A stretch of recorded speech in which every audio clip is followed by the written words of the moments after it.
Hello and welcome. My name is Udita Mishra and I am your biology educator. Today I have a question for you guys. Have you ever wondered what happens to the delicious aloo ka paratha, the rajma rice and everything that we eat? What happens to the delicious food after we ate it? And why do we need to eat food at all? To answer that question, we need to understand the term digestion. You get it right. Today we are going to learn about the human digestive system. So, where were we? The digestion. What do you mean by digestion? Digestion can be simply explained by the words breaking down. But breaking down what? Yes, we are going to break down the bigger food molecules into smaller food molecules so that we can extract the nutrients from it. Then you'll ask, why do we need nutrients?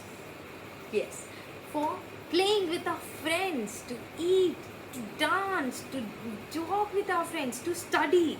Yes, for these all things we need energy, and we get energy when we have nutrients with us. And humans are heterotrophs. We basically get our nutrients from plants and animals. What does heterotroph mean? Hetero particularly means other. Troph means food. Matlab, organisms who depend on plants and other organisms like animals for their food. Humans are heterotrophs. Yes, now they also follow the Holozoic mode of nutrition. Now you will ask, ma'am, what is Holozoic mode of nutrition?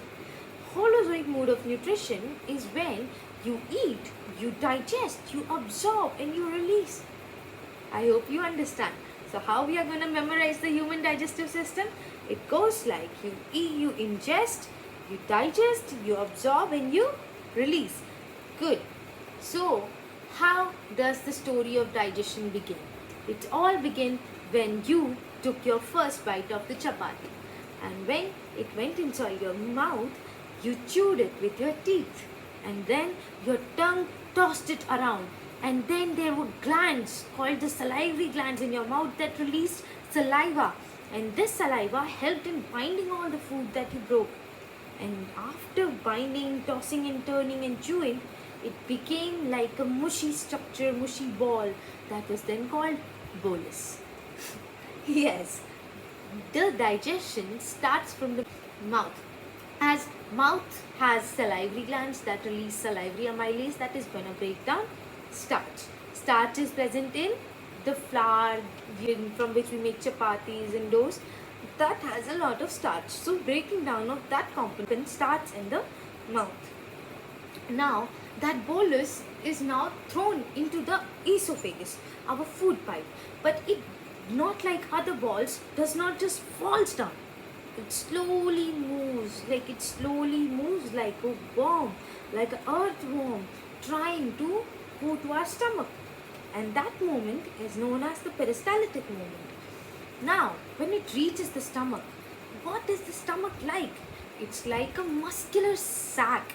What's a sac? It's like a muscular bag, basically, where everything you eat goes. Okay? Now, it is filled with billions of gastric glands. Now, these glands release something very different. That is HCl. As we all know, HCl is very dangerous.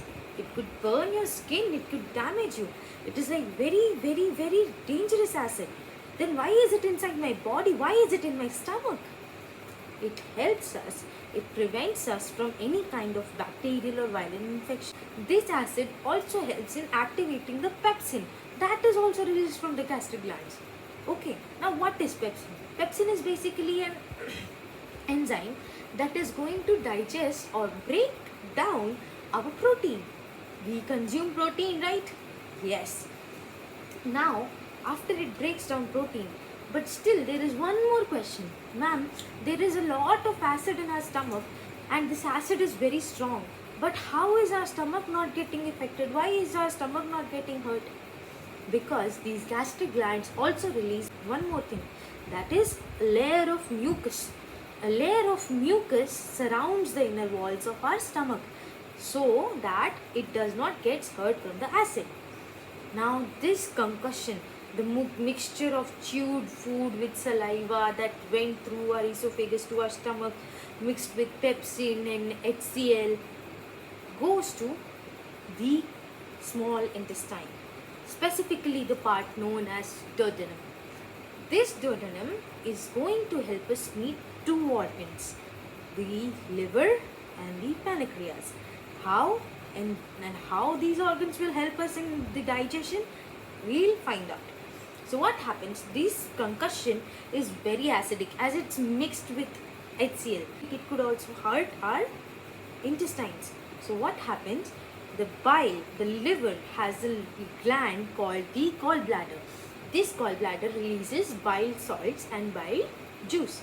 The bile salts has sodium bicarbonate that is going to make the acidic food neutral. It is going to neutralize it because it is basic in nature and there is acid and base mixed in an equal proportion, makes neutral. It's not going to damage our intestine or body anymore. Now there is also something called the bile juice. This bile juice is going to help us in breaking down the fat molecules. Now that is the digestion of fats. That happen in the starting of the duodenum. The food moves down. If we move a little forward, then we see the pancreas. These are grayish pink color glands. They are up to 15 centimeter, 12 to 15 centimeter long, and they release three very important enzymes for our digestion, and that is trypsin, pancreatic amylase and lipase. So trypsin is basically used to digest protein. Okay, it's an enzyme that is used for digesting protein. Now we have pancreatic amylase. Why did we use amylase in the first step of digestion? To break down starch. Yes, so it is used to break down starch, the digestion of starch. Then comes our third molecule, that is lipase. And why is it used? It is used for the digestion of fats. Now here is when the complete digestion has taken place. The whole food that we consumed is now broken down into very small molecules. The digestion took place, the complete digestion took place in the small intestine. But yet this intestine is very long. So what is going to happen now? What will happen with this concussion of very small molecules of food all together mixed with this different kinds of enzymes? It is going to go through a process called absorption. In this process, what is going to happen, inside the small intestine there are finger-like projections everywhere. Okay, these are called villi. These villi have capillaries, blood capillaries. So what happens, these blood capillaries will help absorb, these villi will help us absorb all the nutrients, and then these nutrients will be mixed with the plasma of the blood.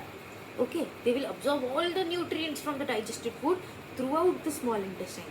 After this absorption is done of nutrients, this food will go to the large intestine, and in there the large intestine will absorb all the water from it, and then the food, the small molecules of clump food that has no water, no nutrient, will go to the rectum and will come out via the anus.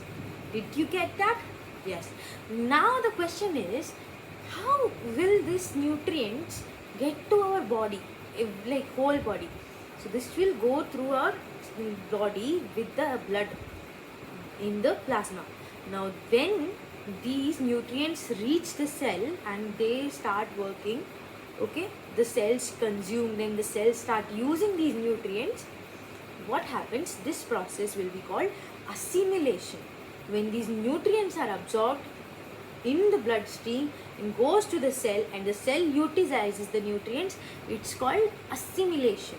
And when these nutrients with the oxygen broken down into the nutrients in the form of glucose broken down with the help of oxygen gives us ATP, is called respiration, and we'll learn in detail about that in the coming videos. I hope you liked it and you understand the chapter. Thanks.